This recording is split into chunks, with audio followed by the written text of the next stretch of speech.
ಇವತ್ತು ಕಾಂಗ್ರೆಸ್ ಒಂದ್ ರೀತಿ ಒಡೆದ ಮನೆ ಆಗಿದೆ. ಕಳೆದ ಒಂದು ವರ್ಷದಿಂದನೂ ಕೂಡ ರಾಜ್ಯದಲ್ಲಿ ಯಾರು ಸಿಎಂ ಅಂತ ನಮ್ಗೆ ಯಾರಿಗೂ ಗೊತ್ತೇ ಆಗ್ತಾ ಇಲ್ಲ. ಡಿ ಕೆ ಶಿವಕುಮಾರ್ ನಾನೇ ಸಿಎಂ ಅಂತ ಅವರು ಓಡಾಡ್ತಾ ಇದ್ದಾರೆ. ಸಿದ್ದರಾಮಯ್ಯ ನಾವು ಚೇರ್ ಬಿಡಲ್ಲ ಅಂತ ಚೇರ್ ನ ಗಟ್ಟಿಯಾಗಿ ಇಟ್ಕೊಂಡಿದ್ದಾರೆ. ಡಿ ಕೆ ಶಿವಕುಮಾರ್ ಅವರು ಒಂದು ಮಾತನ್ನ ವಿಧಾನಸಭಾ ಅಧಿವೇಶನದಲ್ಲಿ ಆನ್ ರೆಕಾರ್ಡ್ ಹೇಳಿದ್ರು, ನಾನು ಒದ್ದು ಕಿತ್ಕೊಂತೀನಿ, ನಾನು ಆ ಕ್ಯಾಟಗರಿಯನು ಅಂತ ಹೇಳಿದ್ರು. ನಾನು ಒದ್ದು ಕಿತ್ಕೊಳೋ ಕ್ಯಾಟಗರಿ ನಂದು, ಒದ್ದು ಕಿತ್ಕೊಳೋ ಕ್ಯಾಟಗರಿ ನಾನು. ಅವ್ರ ಕ್ಯಾಟಗರಿ ಹೇಳಿದ್ರು. ಇವಾಗ ಜಿ ಕ್ಯಾಟಗರಿ, ಎ ಕ್ಯಾಟಗರಿ ಎಲ್ಲ ಇರ್ತದಲ್ಲ ನಿಮ್ಮಲ್ಲಿ, ಹಂಗೆ ಒಂಥರ ನನ್ಗನ್ಸೋಂಥದ್ದು. ನಾನು ನಾರ್ಮಲಿ ನೋಡಲ್ಲ. ಈ ಬಿಗ್ ಬಾಸ್ ಅಲ್ಲಿ ಬಂದಿತ್ತು ಬಿಗ್ ಬಾಸ್. ಆ ಬಿಗ್ ಬಾಸ್ ಅಲ್ಲಿ ಹೆಂಗ್ ಜಗಳ ಆಡ್ತಾರೋ ಹಂಗ ಆಡ್ತಾ ಇದ್ದಾರೆ. ಆ ಬಿಗ್ ಬಾಸ್ ಅಲ್ಲಿ ಜಗಳ ಅಂದ್ರೆ ಜಗಳ. ಟಿವಿ ಆನ್ ಮಾಡಿದ್ರೆ ಸಾಕು ಬಿಗ್ ಬಾಸ್ ಅಲ್ಲಿ ಜಗಳ. ಈ ಕರ್ನಾಟಕ ಬಿಗ್ ಬಾಸ್ ಅಲ್ಲಿ, ಈ ಕರ್ನಾಟಕ ಇದು ಕಾಂಗ್ರೆಸ್ಸಿನ ಬಿಗ್ ಬಾಸ್. ಇಲ್ಲಿ ಆ ತರದ ನಡೀತಾ ಇದೆ ಜಗಳ. ಈ ಬಿಗ್ ಬಾಸ್ ನ ಈ ಸೀರಿಯಲ್ ನಡೆಸ್ತಾ ಇರೋರು ಸೋನಿಯಾ ಗಾಂಧಿ ಅವರು, ರಾಹುಲ್ ಗಾಂಧಿ ಅವರು, ವೇಣುಗೋಪಾಲ್ ಅವರು. ಮನೋರಂಜನೆ, ಬಿಗ್ ಬಾಸ್ ಯಾವ ರೀತಿ ಮನೋರಂಜನೆ ವಿಷಯ ಆಗಿದೆಯೋ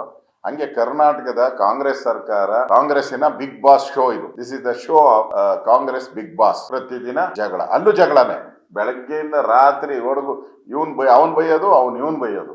ಇಲ್ಲೂ ಅಷ್ಟೇ. ಮತ್ತೆ ಈ ಅಂದ್ರೆ ಕೊಟ್ಟ ಮಾತಿಗೆ ತಪ್ಪಿ ನಡೆದರೆ ಮೆಚ್ಚನ ಭಗವಂತನು ಅಂತ ಅವರು ಡಿ ಕೆ ಶಿವಕುಮಾರ್ ಅವರು ಡೈಲಾಗ್. ಪುಣ್ಯ ಕೋಟಿ ಹುಟ್ಟಿದ ನಾಡಿದು ಕರ್ನಾಟಕ, ಕೊಟ್ಟ ಮಾತಿಗೆ ತಪ್ಪಿ ನಡೆದರೆ ಅಂತ. Word is world, word is world ಅಂತಂದ್ರು. ವರ್ಲ್ಡ್. ಸಿದ್ದರಾಮಯ್ಯನವ್ರು ಹೇಳಿದ್ರು, ನಾನು ಯಾವನಿಗೂ ಮಾತು ಕೊಟ್ಟಿಲ್ಲ, ನಾನು ರಾಜ್ಯದ ಜನತೆಗೆ ಮಾಡ್ಕೊಟ್ಟಿದ್ದೀನಿ, 5 ಗ್ಯಾರಂಟಿ ಕೊಡ್ತೀನಿ ಅಂತ ನಡೆಸಿದ್ದೀನಿ. ಅಂದ್ರೆ ಇದು ಮಾತುಕತೆ ಬಿಟ್ಟು ಟ್ವೀಟ್ ವಾರ್ ಓಟಿದೆ. ಟ್ವೀಟ್ ವಾರ್ ಇದು. ಬಿಗ್ ಬಾಸ್ ನ ಸೀರಿಯಲ್ ಇದೆಯಲ್ಲ, ಆ ಸೀರಿಯಲ್ ನ ಟ್ವೀಟ್ ವಾರ್ ಇದು. ದಿನನಿತ್ಯ ಇದನ್ನೇ ನಾವು ನೋಡ್ತಾ ಇರೋದು. ನನ್ಗನ್ಸ್ತೈತೆ ಬಿಗ್ ಬಾಸ್ ಅಲ್ಲಿ ನೀವು ನೋಡಿದೀರಾ, ವೈಲ್ಡ್ ಕಾರ್ಡ್ ಬರ್ತೈತೆ. ವೈಲ್ಡ್ ಕಾರ್ಡ್ ಹಂಗೆ ನಮ್ಮ ಜಾರಕಿಹೊಳಿ, ಪರಮೇಶ್ವರ್ ವೈಲ್ಡ್ ಕಾರ್ಡ್ ಎಂಟ್ರಿಗೋಸ್ಕರ ಕಾಯ್ತಾ ಇದ್ದಾರೆ. ವೈಲ್ಡ್ ಕಾರ್ಡ್ ಇವರು ದಲಿತರ ಬ್ರ್ಯಾಂಡ್ ಅದು. ವೈಲ್ಡ್ ಕಾರ್ಡ್ ದಲಿತರ ಬ್ರ್ಯಾಂಡ್ ಅಲ್ಲಿ ಇವರು ವೈಲ್ಡ್ ಕಾರ್ಡ್ ಆಗಿ ಬರಕ್ಕೆ ಅವ್ರು ಕಾಯ್ತಾ ಇದ್ದಾರೆ. ಒಟ್ನಲ್ಲಿ ಕರ್ನಾಟಕದಲ್ಲಿ ಇವತ್ತು ಒಂದ್ ಕಡೆ ಬಿಗ್ ಬಾಸ್ ರಿಯಾಲಿಟಿ ಶೋ ನಡೀತಾ ಇದೆ.